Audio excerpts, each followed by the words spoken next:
നിങ്ങൾ 50-60 വയസ്സ് പിന്നിട്ട പുരുഷന്മാരാണോ? നിങ്ങൾക്ക് ഇടവിട്ട് മൂത്രം പോകാൻ തോന്നുന്നുണ്ടോ? മൂത്രം പിടിച്ചു നിർത്താൻ പ്രയാസമുണ്ടോ? അതല്ലെങ്കിൽ രാത്രിയിൽ ഇടവിട്ട് മൂത്രം പോകുന്നുണ്ടോ? മൂത്രം പോയാൽ പൂർണ്ണമായിട്ട് പോകാത്തൊരു അവസ്ഥയുണ്ടോ? അതല്ലെങ്കിൽ മൂത്രത്തിന്റെ സ്പീഡ് കുറവുണ്ടോ?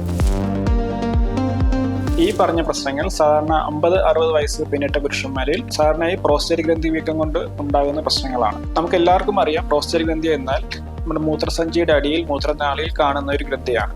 ഇതിന്റെ വലുപ്പം ഉണ്ടാകുമ്പോൾ നമ്മുടെ മൂത്രനാളിൽ ചുരുക്കം ഉണ്ടാകുകയും മൂത്രത്തിന്റെ ഒഴുക്ക് തടസ്സപ്പെടുകയും ചെയ്യും. ഈ പറഞ്ഞ പ്രശ്നങ്ങളുമായി ഒരു പേഷ്യന്റ് ഒരു യൂറോളജിസ്റ്റിന്റെ അടുത്ത് വരുമ്പോൾ ക്ലിനിക്കലി എക്സാമിൻ ചെയ്യുകയും അതുകൂടാതെ ഒരു PSA ടെസ്റ്റും യൂറിൻ അനാലിസിസും ബ്ലഡിൽ ക്രിയാറ്റിന്റെ അളവും നോക്കുന്നതാണ് സാധാരണഗതിയിൽ. ഒരാളുടെ സിവിയറിറ്റി വെച്ചിട്ടാണ് നമ്മൾ ട്രീറ്റ്മെന്റ് പ്ലാൻ ചെയ്യുന്നത്. നമുക്ക് ആദ്യത്തെ ഒരു 3 തൊട്ട് 6 മാസം വരെ നമുക്ക് മരുന്ന് കൊണ്ട് ട്രീറ്റ് ചെയ്ത് നോക്കാവുന്നതാണ്. അപ്പോൾ അതുകൊണ്ട് മരുന്ന് കൊണ്ട് പറ്റുന്നവർക്ക് നമ്മൾ മരുന്ന് കൊണ്ട് കണ്ടിന്യൂ ചെയ്യും. മരുന്ന് കൊണ്ട് പറ്റാത്തവർക്ക് നമുക്ക് വേറെ പ്രൊസീജിയേഴ്സ് നമ്മൾ സജസ്റ്റ് ചെയ്യാറുണ്ട്. നമുക്കൊരു പ്രോസ്റ്റേറ്റ് ഗ്രന്ഥി വീക്കം അല്ലെങ്കിൽ BPH എന്ന ഒരു അവസ്ഥ ഡയഗ്നോസ് ചെയ്യുകയാണെങ്കിൽ നമ്മൾ സാധാരണയായി ആൽഫ ബ്ലോക്കർ എന്ന ഗണത്തിൽപ്പെടുന്ന മെഡിസിൻസ് ആണ് കൊടുക്കാറ്. നമ്മൾ ആദ്യത്തെ ഒരു 3 മാസം തൊട്ട് 6 മാസം വരെ ട്രൈ ചെയ്യാറുണ്ട്. മരുന്നുമായിട്ട് സിംറ്റംസ് ബെറ്റർ ആവുന്നവർക്ക് നമ്മൾ മരുന്ന് കണ്ടിന്യൂ സാധാരണ ചെയ്യാറുള്ളത്. മരുന്ന് കൊണ്ട് മാറാത്തവർക്ക് അതല്ലെങ്കിൽ മൂത്ര തടസ്സം കൊണ്ട് ട്യൂബ് ഇടേണ്ടി വരുന്നവർക്ക് നമ്മൾ പ്രൊസീജിയേഴ്സ് സജസ്റ്റ് ചെയ്യാറുണ്ട്.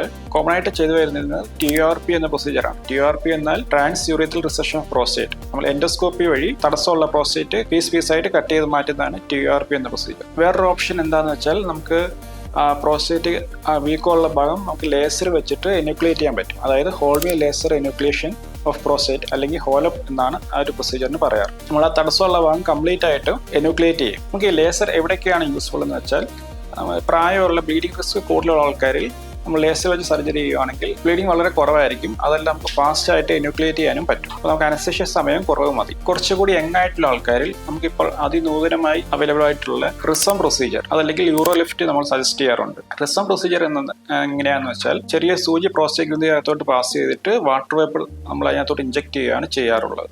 യൂറോലിഫ്റ്റ് എങ്ങനെയാണെന്ന് വെച്ചാൽ നമ്മുടെ തടസ്സമുള്ള ഭാഗം 2 ഭാഗത്തോട്ടും സ്റ്റാപ്ലർ മാതിരി നമ്മൾ ക്ലിപ്പ് ചെയ്ത് വെക്കുകയാണ് ചെയ്യുന്നത്. നമുക്ക് ആ തടസ്സം പെട്ടെന്ന് മാറുകയും അധികം ദിവസം ട്യൂബ് ഇടേണ്ട ആവശ്യവും സാധാരണഗതിയിൽ ഉണ്ടാകാറില്ല.